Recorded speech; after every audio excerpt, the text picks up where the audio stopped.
আবার বলো একই কথা, ভজ শ্রীকৃষ্ণ। সবাই বলো না, শুনবো।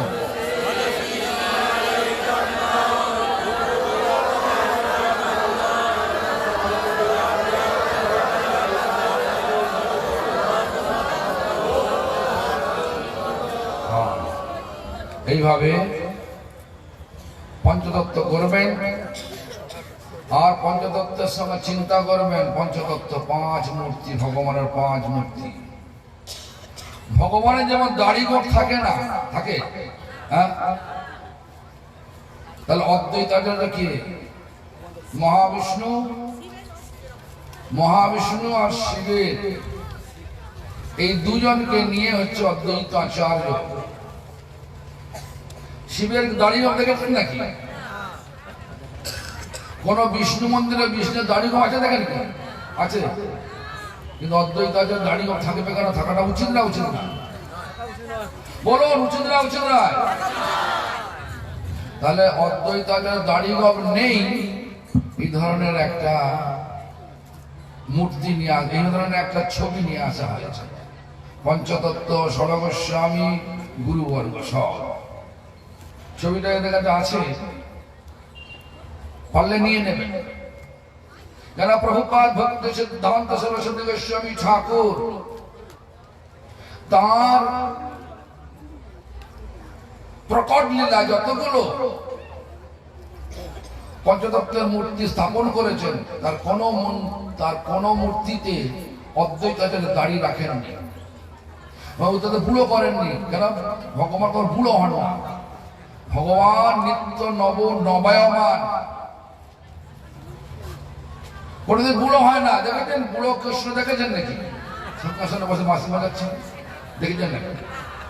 রামচন্দ্র দেখেছেন নাকি বাঁশি বাজাচ্ছেন, মানে তীর ধনুক মারছেন? মহাপ্রভু দেখেছেন নাকি? মহাপ্রভুকে দেখেছেন? বুড়ো টুকটুক হয়ে গেছে, দাড়ি গোঁফ। তাহলে অদ্বৈতাচার্যের প্রণাম মন্ত্র কি? আমরা বলছি, মহাবিষ্ণুর জগৎ কর্তা ময়াজ সূর্যতদা। আর বলতে পারছি, ময়াজ সূর্যতদা তস্যাবতারম এমাদ্বৈত আচার্য ঈশ্বরঃ অদ্বৈতং হরিনাদ্বৈতং আচার্য ভক্তি সংসনা ভক্তাবতারম ঈশানা তমাদ্বৈত আচার্য আশ্রয়ে। প্রণাম মন্ত্র পরিষ্কার বলছেন, মহাবিষ্ণু জগৎ কর্তা। মহাবিষ্ণু মানে বিষ্ণু তত্ত্বে যখন দাড়ি গোঁফ রাখা হয়, কিরাম লাগে বলুন তো? কিরাম লাগে? ভালো লাগে?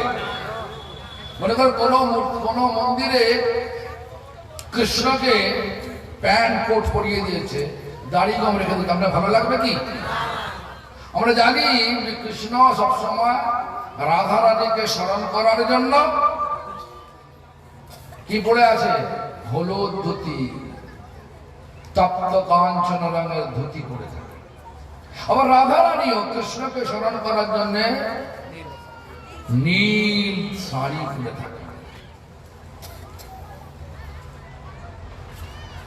দুটো আলাদা নয়, একই। অনেকে বলে রাধা কৃষ্ণকে বিয়ে হয়ে চলে গেল। আচ্ছা, একই ব্যক্তির সঙ্গে বিয়ে হয় না? হয়। শাস্ত্র বলছে তো, রাধা পূর্ণ শক্তি, কৃষ্ণ পূর্ণ শক্তিমান, দুই বস্তুতে ভেদ নাই, শাস্ত্র পরমা।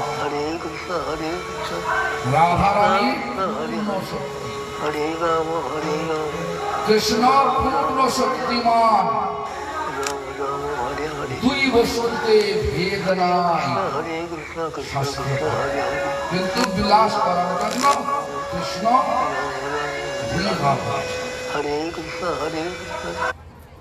বাঁ দিক থেকে হলেন রাধা রানী, ডান দিক থেকে হলেন বলরাম। বলরাম আবার বলরাম থেকে সৃষ্টি হলো সব গোয়াল বালক, রাখাল বালক, সমস্ত পুরুষ, যেসব পুরুষ শরীর নিয়ে ভগবানের সঙ্গে লীলা করেছেন তারা। আর বাঁ দিক থেকে সখীরা সৃষ্টি, রাধারানীর শরীর থেকে সখীদের সৃষ্টি হলো, মঞ্জুরিদের সৃষ্টি হলো। এইভাবে সমগ্র জগৎ